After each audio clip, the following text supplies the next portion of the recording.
मंगलम भगवान वीरो मंगलम गौतमो गणि मंगलम कुंद कुंदारो जैन धर्मोस्तु मंगलम सर्वमंगल मांगल्यम सर्वकल्याणकारकं प्रदानं सर्वधर्माणां जैनं जयतु शासनं जैनं जयतु शासनम्। वर्तमान शासन नायक श्री महावीर भगवान की, चारित्र चक्रवर्ती आचार्य श्री शांति सागर जी मुनि महाराज की, षष्ठम पट्टाचार्य परम पूज्य आचार्य श्री अभिनंदन सागर जी मुनि महाराज की, परम पूज्य आचार्य श्री विद्या सागर जी मुनि महाराज की, परम पूज्य आचार्य श्री रेण सागर जी मुनि महाराज की, विद्या वाग्मी ज्ञान रत्नाकर परम पूज्य गुरुदेव आचार्य श्री उदार सागर जी मुनि महाराज की, उत्तम क्षमा धर्म की। धर्म प्रेमी स्नेह बंधु, पर्युषण पर्व की शुरुआत जिस चर्चा से होती है उसका नाम उत्तम क्षमा धर्म है। और आज आपके और हमारे बीच ऐसा परम पवित्र पावन पर्व आया है, और ये इसी बार नहीं आया है। जिसकी जितनी उम्र है ये उतनी बार आया है, और ये आता ही रहता है। और जो इसको समझता है, जो पालन करता है, उसका जीवन मंगलमय हो जाता है। जिसकी जितनी उम्र है, जब से उसको समझ आई है, उतने उसने पर्युषण पर्व मना लिया, और अभी भी मना रहे हैं। लेकिन पर्युषण पर्व मनाने का मतलब क्या होता है? आज उत्तम क्षमा धर्म है, क्या है? और कल तो आज उत्तम क्षमा धर्म का पालन किया जाएगा, और कल उत्तम मार्गों का। ऐसा नहीं, ये धर्म तो हमें सिखाने के लिए आता है। कोई पूछे कि धर्म क्या है, तो धर्म तो ये है, ये हमारे लिए मंगलकारी है। ये धर्म हमें आकर जगाता है, हमें झकझोरता है, हमारी नींद को खोलता है। ये ऐसा पर्व है, इन 10 दिनों को व्यक्ति परंपरागत ढंग से व्यतीत करने का आदी हो गया, उसको आदत पड़ गई है। जैसे पर्युषण पर्व आया तो अब क्या होगा? दीपावली पर्व आया तो क्या करते हैं? दीपावली पर्व आता है तो क्या करते हैं? घर की साफ सफाई करते हैं, दुकान की साफ सफाई करते हैं, और घर में यदि किसी का विवाह हो, कोई बच्चे का बच्ची का, तो क्या करते हैं? उसकी भी तैयारी करते हैं। और पर्युषण पर्व आ जावे तो उसकी भी तैयारी करते हैं। महाराज करते कि नहीं करते? करते हैं, साफ सफाई करते हैं, मंदिरों की साफ सफाई करते हैं, जिनेंद्र भगवान के जिन बिंबों का परिमार्जन, मंजन, ये सब कुछ किया जाता है। लेकिन जीवन को अच्छा बनाने का अवसर जब आता है, तब हम क्या उसकी भी तैयारी करते हैं? इसमें पीछे रह जाते हैं। जीवन को अच्छा बनाने का जब अवसर आता है तब हमें पीछे नहीं रहना चाहिए, तब भी हमें कुछ करना चाहिए। जब जीवन को अच्छा बनाने का पर्व अवसर आए तब हम तैयारी करते हैं, लेकिन तैयारी कैसी होती है? ये तैयारी बाहरी होती है। जैसे पूजन कर लिया, जिनेंद्र भगवान का अभिषेक कर लिया, पूजन कर लिया। आई भैया बोल रहे थे, बोले वो तपस्वियों को मैं बुलाना चाहता हूं, आगे वो आ जाए। हमने कहा तपस्वी? हाँ, 10 दिनों में तपस्वी बहुत से पैदा हो जाते हैं। हाँ, 10 दिनों के बाद उसकी तपस्या गायब, तो फिर जगह पे आ जाते हैं। और जो ये तपस्वी बैठे हैं मंच पे, ये तो आजीवन तपस्वी है। एक बार व्रत ग्रहण किया तो आजीवन तपस्या करते हैं।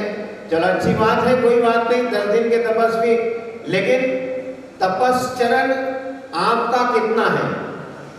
एकासन करने वाला तपस्वी, उपवास करने वाला तपस्वी, आज लौकी नहीं खाऊंगा महातपस्वी। क्योंकि पसंद नहीं। हाँ, पसंद लौकी वैसे ही पसंद नहीं है। और मम्मी पापा ने कहा कि पर्युषण पर्व चल रहा है, हरी सब्जी नहीं आएंगे। बोले तपस्वी आ जाओ बेटा, तो क्या खाओगे? मामा की मिठाई खाएंगे। तो तपस्वी यानी जो कोई एकासन कर ले, कोई उपवास कर ले, तो ऐसी तैयारी होती है, बाहर की है। जैसे किसी ने हरी सब्जी का त्याग कर दिया, एकासन कर लिया, उपवास कर लिया, ये बाहर की तैयारी है। लेकिन भीतर की भी तैयारी होना चाहिए। और भीतर की तैयारी होती है जब कभी क्रोध करने का अवसर आता है, उस समय क्या हम क्षमा भाव धारण कर पा रहे हैं? जब कभी हमारा कोई तिरस्कार कर दे, अपमान कर दे, उस समय हमारे विचारों में मृदुता, शांतता आ रही है या नहीं, ये भी तैयारी होना चाहिए। और ये पर्युषण पर्व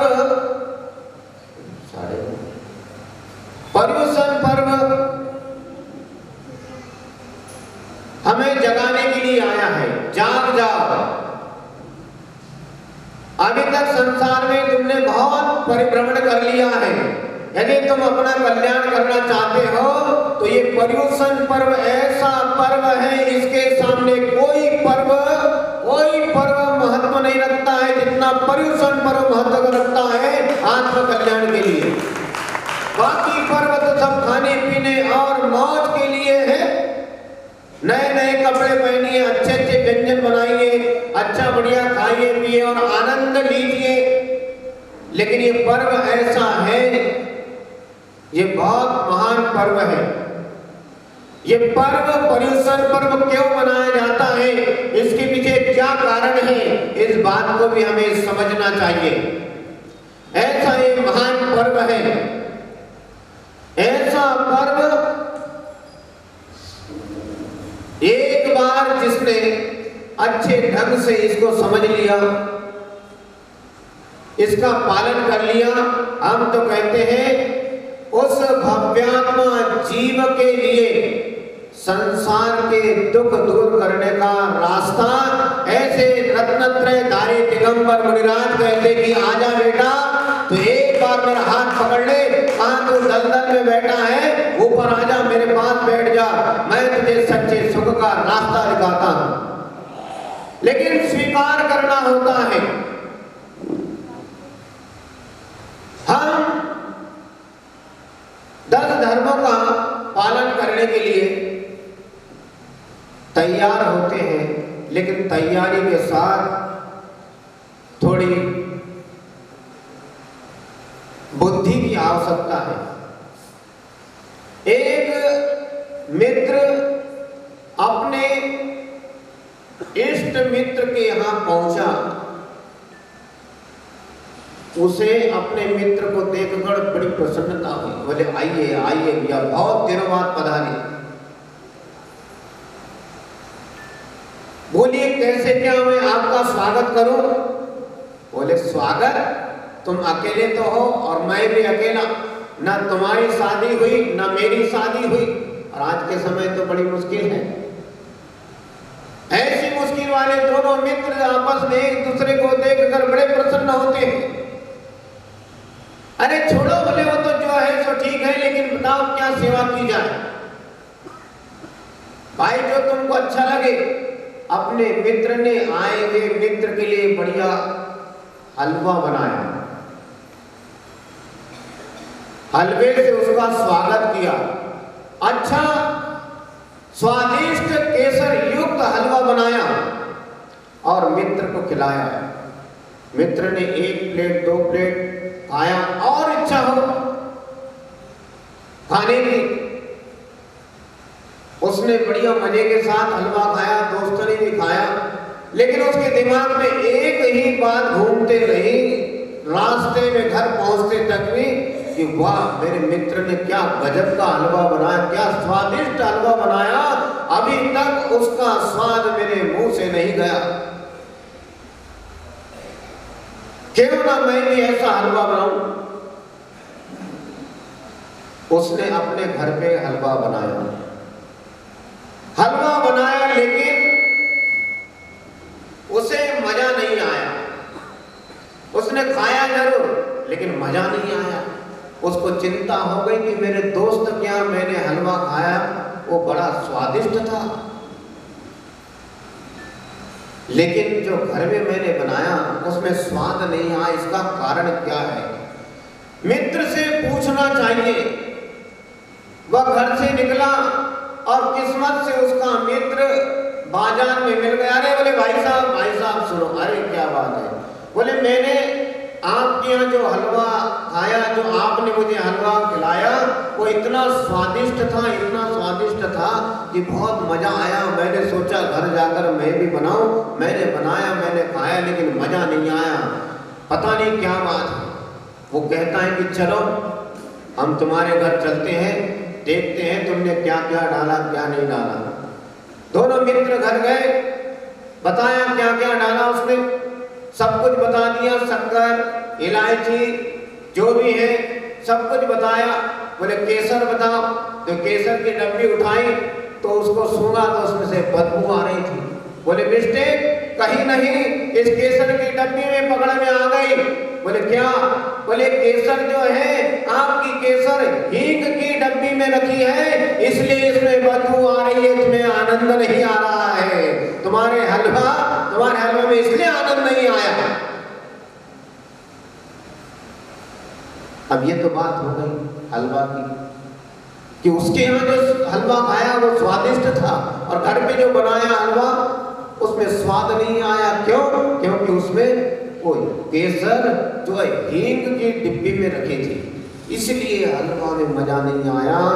उसी प्रकार जे हम जिस डिब्बी में उत्तम क्षमा मार्दव आदि 10 धर्म रखेंगे, वो हृदय रूपी अपनी आत्मा रूपी जो डिब्बी है वो कसायों की बदबू से भरपूर है, तो धर्म आनंद कहां से आएगा? आएगा नहीं आएगा। इसीलिए 10 धर्मों का पालन करने से पहले अपने हृदय रूपी डिब्बी को साफ करना होगा, उन कसायों की बदबू को दूर करना होगा, तो उत्तम क्षमा दे 10 धर्मों का आनंद आएगा। ऐसा ये पर्युषण पर्व है। इस पर्युषण पर्व का सभी लोग आनंद ले, लाभ ले, अपने जीवन में उतारे। इसी मंगल भावना के साथ 100 आज फर्स्ट दिवस है, इसलिए राजन भाई क्यों रजनीश ठीक तो है, आज थोड़े शब्दों में कम समय में हम यही बात अपनी पूरी करते हैं। अब पूज्य गुरुदेव इस उत्तम क्षमा धर्म के विषय में विस्तार से सुनेंगे। चलो परम पूज्य गुरुदेव आचार्य श्री उदार सागर जी महाराज जी